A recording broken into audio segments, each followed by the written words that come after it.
السلام علیکم ورحمۃ اللہ وبرکاتہ. الحمدللہ رب العالمین والصلاة والسلام علی سید الانبیاء والمرسلین اما بعد فاعوذ باللہ من الشیطان الرجیم بسم اللہ الرحمن الرحیم. قال اللہ تعالی ومن الناس من يشتری لهو الحدیث لیضل عن سبیل اللہ ويتخذها هزوا اولئک لهم عذاب مہین. وقال النبی صلی اللہ علیہ وسلم. معزز خواتین اور صدر صاحبہ، اس وقت دنیا عجیب و غریب صورتحال کی شکار ہے. جس طرف نظر اٹھا کر دیکھیے صرف برائی ہی برائی نظر آتی ہے اور قسم قسم کی فحاشیوں نے لوگوں کے ذہنوں پر پردہ ڈال رکھا ہے. کل تک جس چیز کو لوگ ناپاک اور برا سمجھ کر دھتکارتے تھے آج وہ اسی کے ہی دلداغ بن چکے ہیں. بلکہ مجھے یہ کہنا چاہیے کہ وہ چیزیں ہمارے معاشرے کا ایک حصہ بنتی جا رہی ہیں.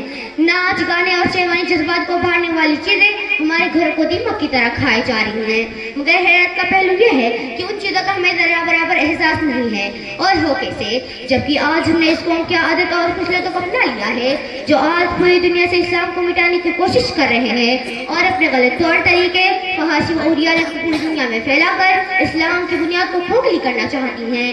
چنانچہ اسی کا نتیجہ ہے کہ ایک مسلمان جو کل تک ہر حال میں اسلام کے سارے احکامات کے سامنے سر جھکا دینے کو تیار رہتا تھا، جس کے دل میں برائی اور ناپاک سے نفرت پھوٹ پھوٹ کر بھری ہوئی تھی، جو کل تک اسلام کے خلاف ایک لفظ بھی سننا گوارا نہیں کرتا تھا، جو کل تک باطل کی ہر حرکت کو ناپسندیدگی سے دیکھا کرتا تھا، افسوس آج وہی مسلمان اسلام کی دشمنی پر اتر آیا ہے.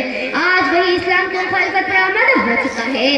آج وہ ہر اس چیز پر کھلے انداز سے عمل کرتا ہوا نظر آتا ہے جو اسے اسلام سے کوسوں دور لے جانے والی ہو.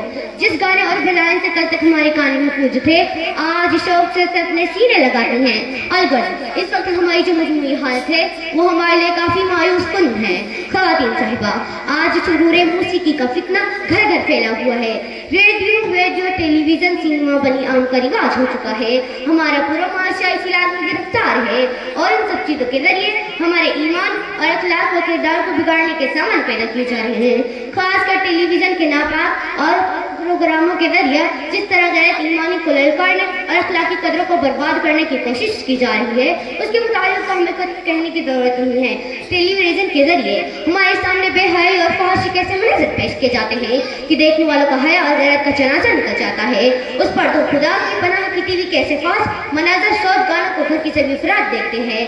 ماں بیٹی، باپ بیٹا اور بھائی بہن سارے لوگ ایک ہی چیز کو دیکھ رہے ہوتے ہیں مگر افسوس کسی کو غیرت نہیں آتی. ماں بیٹی کو روک نہیں سکتی اور باپ بیٹے کو دور رکھنے کی ہمت نہیں کر سکتا اور بھائی بہن کو سمجھا نہیں سکتا، بلکہ سارے کے سارے لوگ ایک ساتھ جہنم کی تیاری کر رہے ہوتے ہیں.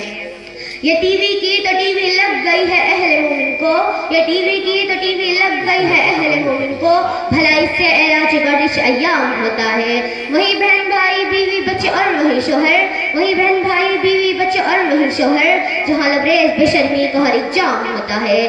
معزز خواتین، اسی کے ساتھ میں آپ کے سامنے یہ بھی واضح کر دینا چاہتی ہوں کہ ٹیلی ویژن اس زمانے کا سب سے بڑا فتنہ ہے، کیونکہ اس سے بے حیائی اور فحاشی کو فروغ ملتا ہے، اس سے دین سے بیزاری پیدا ہوتی ہے، خدا کی خدائی کا اعتماد اٹھتا ہے، خدا سے دوری کا سبب بنتا ہے. اس میں لگنے کے بعد آخرت کی فکر اور قبر میں سوال و جواب کا خیال تک ختم ہو جاتا ہے.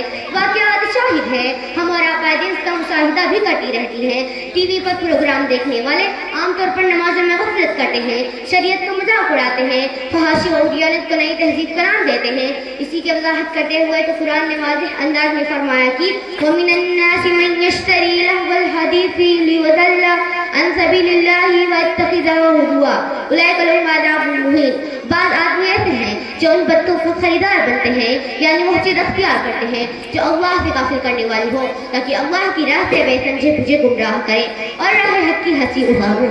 ایسے لوگوں کے لیے ذلت کا عذاب ہے.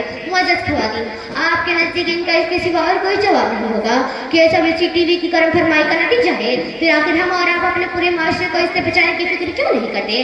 آخر ہماری راہ میں کیا رکاوٹ آئی ہوئی ہے؟ وہ کون سی چیز ہے جو ہمیں اس کی طرف قدم بڑھانے نہیں دیتی؟